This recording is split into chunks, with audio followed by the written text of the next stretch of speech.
situation donc où notre tube neural est quasiment fermé sur toute sa longueur, à l'exception de l'extrémité antérieure, le neuropore antérieur, et postérieur, le neuropore postérieur.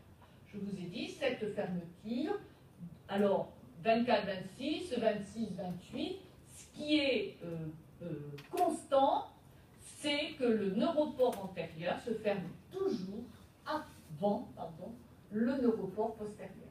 D'accord? Alors, la neurulation secondaire, alors je vous ai dit, on ne dit pas secondaire parce qu'il y a primaire, il y a d'abord la primaire, puis la secondaire. Non. La neurulation primaire, ça occupe, ça concerne tout le tube neural, tout le système nerveux central de la partie la plus située entre la ligne primitive et puis la membrane pharyngée, c'est-à-dire tout le futur cerveau et la quasi-totalité de la moelle épinière, à l'exception de la partie la plus distale de cette moelle épinière, qui elle se met en place, je vous l'ai dit, à partir de l'éminence caudale, d'accord, donc dans la future région sacro-coccygienne. Donc cette éminence caudale, vous avez donc quand j'ai dit, je vous ai dit, une épithélialisation des cellules, donc de ce mésoderme axial caudal, c'est-à-dire que vous allez avoir un changement de phénotype et elles vont davantage ressembler à des cellules d'une rectoblaste.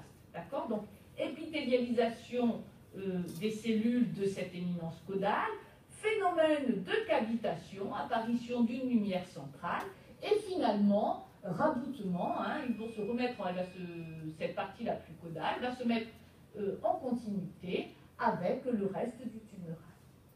D'accord? Alors, alors ici des images en microscopie électronique à balayage. D'accord? Donc, ce sont des coupes transversales de l'embryon. Si vous vous repérez, enfin, ici, donc on a quoi? On a l'ectoderme de surface, d'accord? L'ectoderme, oui. Ici, donc ça y est, là, on est à un stade où le tube neural est formé, ce tube neural. Juste en dessous, donc, on observe la notocorde. Et puis ensuite, on a donc, alors on est à un stade où a déjà débuté l'épicature, on a les éléments mésoblastiques, mais on reviendra en détail là-dessus. Alors vous voyez ici très bien les différents stades, avec le stade de plaque neurale, avec ici ces surélévations qu'on va trouver ici, donc la plaque neurale qui va s'invaginer en profondeur, surélévation des bourrelets périphériques, pour finalement venir fusionner les deux bords latéraux qui viendront fusionner sur l'axe longitudinal médian et ensuite entraîner donc des tubes neurales qui se détachent de l'ectoderme superficiel et qui donnent donc cette structure à partir de laquelle se met en place le système nerveux central. Alors, concernant maintenant les mécanismes moléculaires de cette neurulation.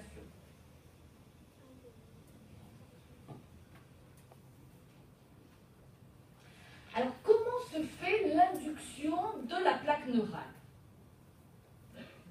L'induction de la plaque neurale, en fait, c'est sous l'effet inducteur du mésoblaste axial. Donc, quand on dit mésoblaste axial, c'est la plaque précordale, la partie crâniale de la notocorde. Et bien, sous l'effet inducteur de ces éléments, l'ectoblaste va se différencier en eurectoblaste pour donner la plaque neurale. Alors, cette différenciation de l'ectoblaste en eurectoblaste, eh bien, en fait, elle est induite par la sécrétion de noguine, cordine, folistatine, qui, vous le savez, sont des molécules inhibitrices de BMP4. Et comme on l'a vu, je vous en ai déjà parlé pour le mésoblaste, BMP4 est sécrété, je vous ai dit, sur l'ensemble du disque embryonnaire. D'accord? Dans cette région, au niveau donc du mésoblaste, dans la région du mésoblaste axial, d'accord, vous avez donc la plaque précordale et la notocorde. Les cellules de ces structures sécrètent cordine, noguine, folistatine.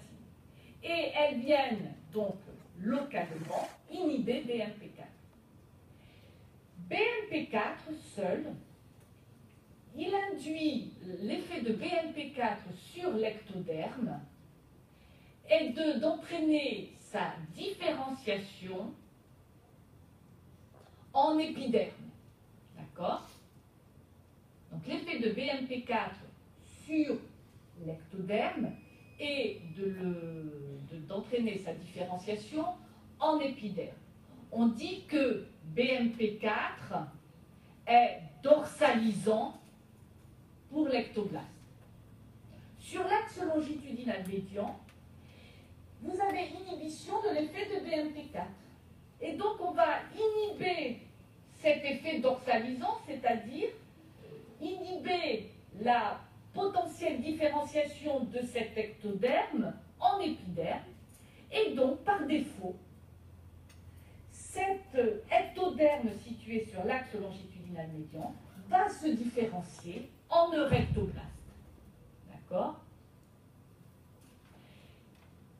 Et donc on dit que BMP4 est dorsalisant pour l'ectoderme parce qu'il induit la formation d'une structure, l'épiderme, qui est plus dorsale, quand on a notre embryon là, qui est plus dorsale que le tube neural qui lui va se ventraliser, c'est-à-dire rentrer à l'intérieur de votre embryon. Si on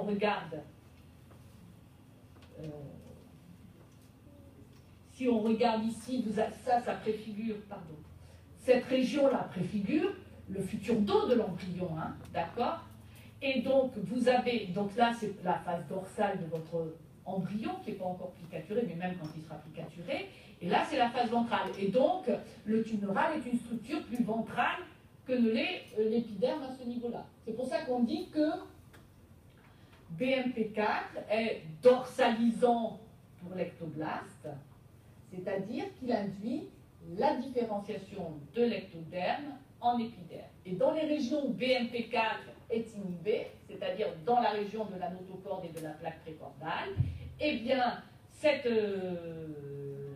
l'inhibition de l'action de BMP4 induit la différenciation du tissu, ou entraîne la différenciation du tissu en eurectoblaste. D'accord? C'est clair? Donc, bien retenir que BMP4 est donc dorsalisant pour l'ectoblaste.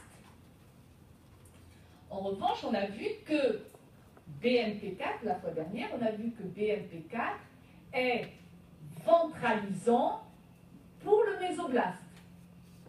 C'est-à-dire que l'effet de BMP4 sur le mésoblaste, c'est de permettre la formation d'éléments plutôt ventraux.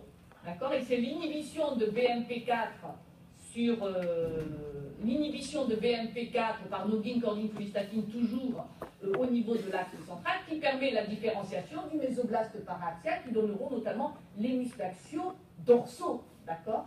Donc, et pour l'ectoderme, donc, ce BMP4, il est dorsalisant, il donne l'épiderme, et c'est parce qu'il n'y a pas de BMP4, on va dire, que votre ectoderme se différencie en eurectoderme. D'accord? Donc, c'est ce que vous avez représenté sur ce schéma. Et donc, maintenant, on va voir où je vous ai exactement représenté ça. Hein, d'accord? Je vous dis que c'est parce que, en fait, il faut l'effet de BMP4 sur les cellules de l'ectoderme vont entraîner la formation de l'épiderme. Et c'est parce que si vous n'avez pas cette activation de BMP4 sur cet ectoblaste, que vous aurez la transformation en cellules neurales. Et cette inhibition de BMP4, qui est représentée ici par des traits, hein, comme ça veut dire une inhibition, cette inhibition, elle est liée à la sécrétion par la notocorde et par la plaque précordale, par ces inhibiteurs de BMP4 qu'on a déjà vus, la cordine, noguine et notamment folistatine, et il y en a d'autres. Alors maintenant, on va voir le développement du mésoblaste. Et on va essentiellement s'attacher à parler du développement du mésoblaste paraaxial.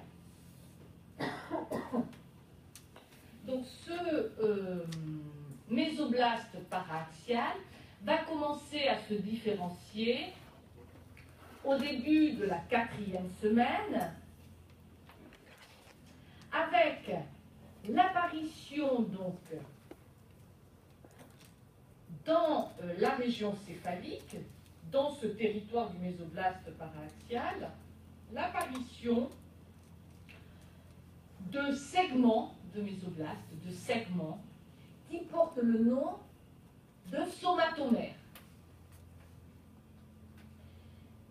Donc on a en quelque sorte une segmentation de ce mésoblaste paraaxial en somatomères, et cette segmentation qui débute à l'extrémité crâniale, eh bien, va ensuite au cours du temps s'étendre en direction caudale. Alors, ces somatomères, eh bien, ce sont donc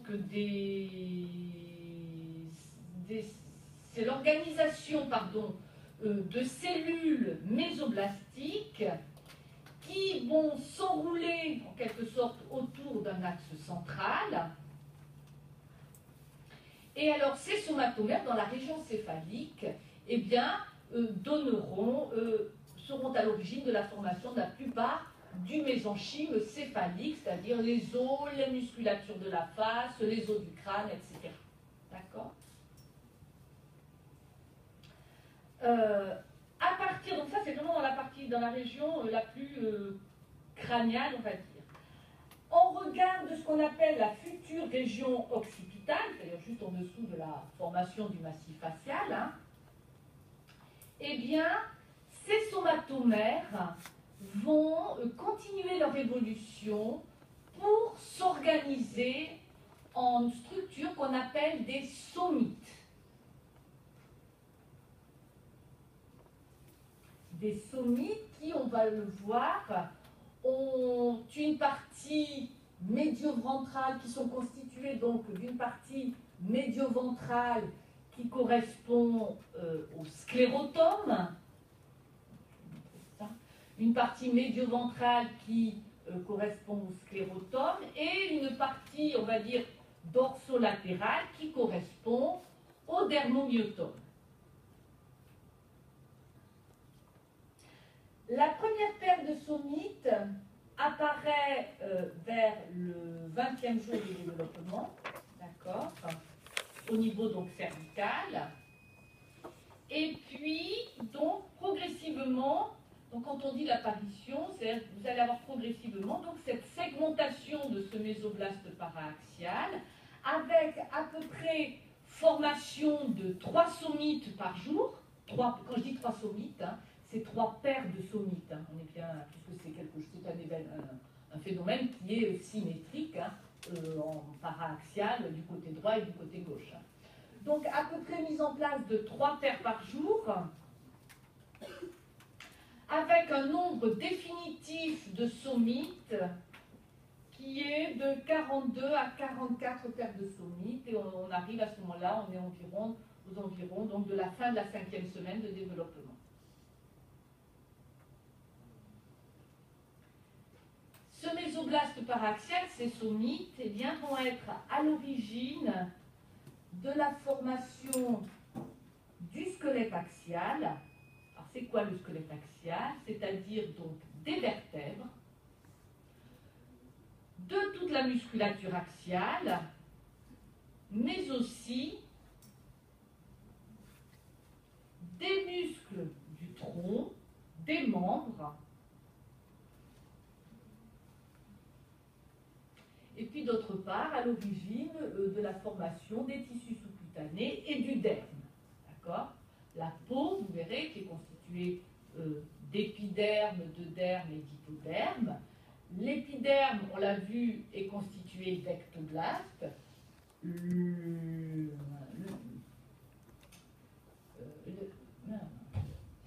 vous ai dit épiderme,